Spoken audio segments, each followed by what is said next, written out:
Hey everybody, how's it going today? Happy Friday. It's been a few weeks since I posted, and if and lastly left our Intrepid Adventurers. Mom had passed away about a month ago now, a little over a month ago now, and I had a bunch of time to process.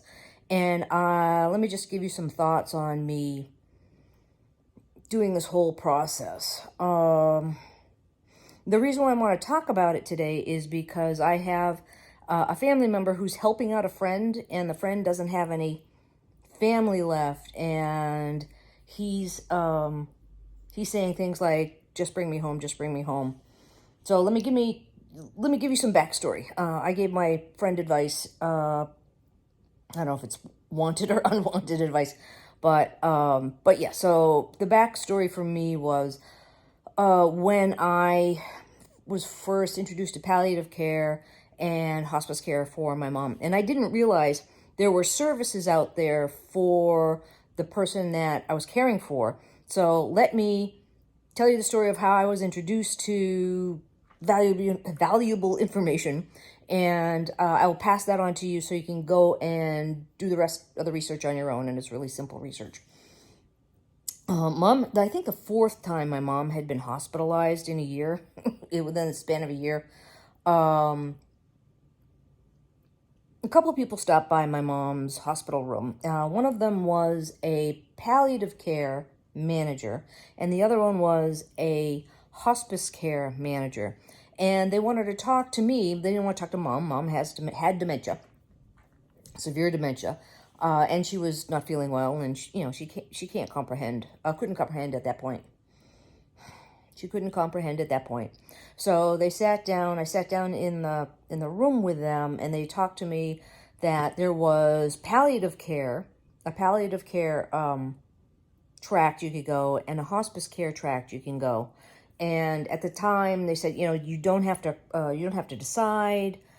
But here's palliative care. It's something that there's something where there's not a cure, and they're just treating the symptoms and keeping the person comfortable. And hospice care was kind of the same, except it was the end of life track. And so they said, you don't have to decide anything. Here's the information. And they gave me a bunch of information.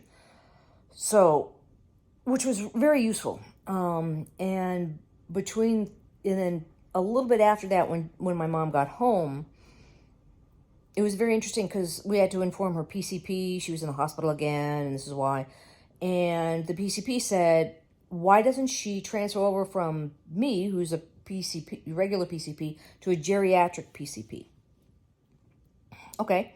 I didn't know there was such a thing as a geriatric PCP. New information. Information is power. So we transferred her over to a geriatric PCP, and with all of everything that was going on, I was telling one of my friends, and one of my friends, she was basically she's a hospice nurse at a company that's not far from me, but she kept on listening to stuff I was saying and picking up on bits and pieces of my life in the conversation. And my life was basically, anytime the aide wasn't there, I was on. I was caring for Mom, doing the things to care for Mom, organizing the things to care for Mom. And at that point, I didn't have a life. I did not have a life. And I hadn't had a life for such a long time. It was amazing. I didn't realize, because I'm day to day with Mom, that Mom was progressing into dementia. Mom was needing more and more and more and more help. When I understood that, and I picked that up, but I didn't really see the change because I was down in the trenches every day. So one of the things that my friend said to me, and I can remember it, she said something very profound to me at the time, which was, it sounds like your mom has been ready for hospice for a while now, but you're not ready for her to go to hospice. And that really hit me. I didn't realize that Mom is ready for hospice, and she's been ready for hospice. I didn't realize that. It didn't occur to me. I was just fighting the fight and getting more and more, not entrenched, but more and more just lost in it. And I had come to the point where, I can't do it by myself. We keep asking for the aide to add more hours, but between the two of us, it's a lot. And one of the things I wanted to make sure is that my mom was home, because she had many decades ago, she had expressed that she didn't want to go to a nursing home. She wanted to be home. Okay, so I picked that torch up and ran with it, I guess, over the decades.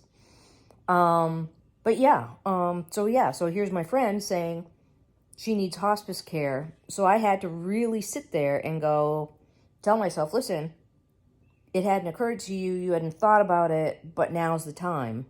And it doesn't matter what I think.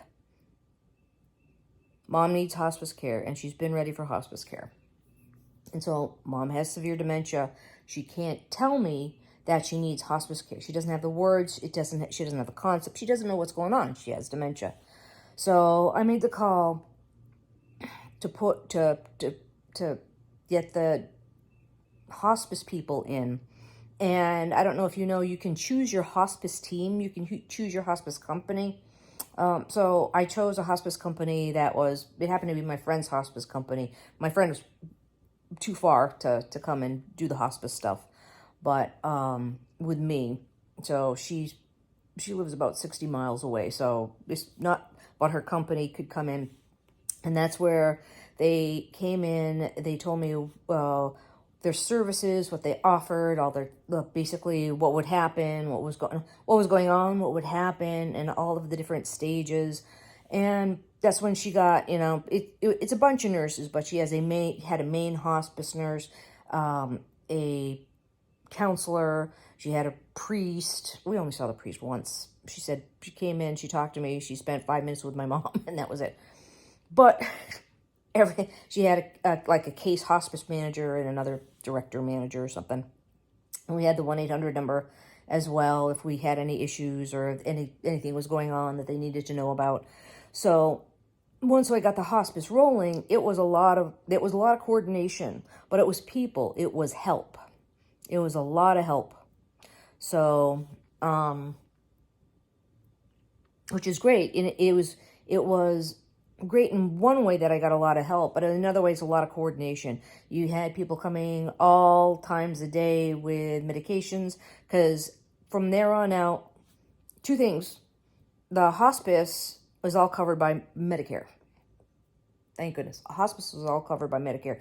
And two, the hospice also covered all the medications. So there was no price on the medications for me or mom. There's no charge on the medications.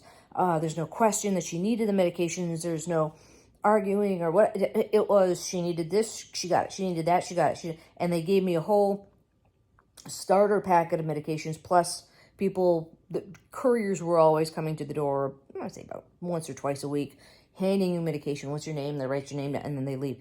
And so it was just go, go, go, go, go. So that was good. I acted on information that I had for resources that I didn't know. I previously didn't know I needed, and I know that were available. So I'm glad that I found out about the hospital. I'm glad they told me about it, gave me the options. I'm glad my friend called and said, "Hey, it's time." So, and then doing it. I'm very glad for that. Which now brings me to the second piece of what was going on. I have a family member who is taking care of a friend. And this friend, long time friend, the friend's wife had passed away, has a distant relative, but they're like 2,000 miles away, distant relative. And it was something that my family member said that the person he's taking care of, who's in the hospital and has been in the hospital, like this is the third time, and he's going to go to a fourth or a fifth or a sixth, because what he has, in order for them to stay alive, they have to go in and do an invasive procedure. And this is his second invasive procedure in a month. So it's a very invasive procedure, and he keeps having to go in and get that done. And I guess, yes, he's a very stubborn person, but the second thing he had said, something my family member said that the guy had said was, no, just send him home. He just wants to go home.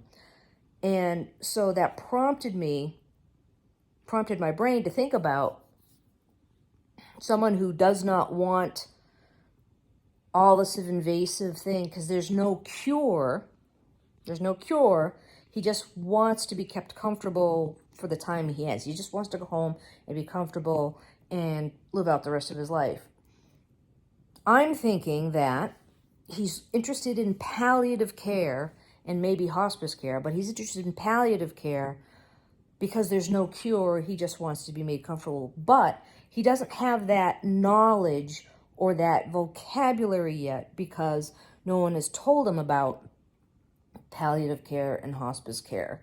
So that's the reason why I'm getting on the phone and telling you about palliative care and hospice care, and it's available. And once you do that, there's a whole bunch of people that are ready, and as a team, ready to go to help you out. So, I don't know what this guy is going to do. I guess he just had this huge invasive procedure, second invasive procedure, like yesterday or the day before. So he's still recovering in the hospital. But I thought I would tell you those two stories, just so you had the information and that you knew what was going on. But anyway, okay, I'll get off my soapbox. But that's a little bit more information that I thought you'd be useful to you or a family or a friend, or just to sit and put away your information knowledge database in your head for any future use. So anyway, okay, I hope this finds you well. Have a good weekend. Take care. Bye.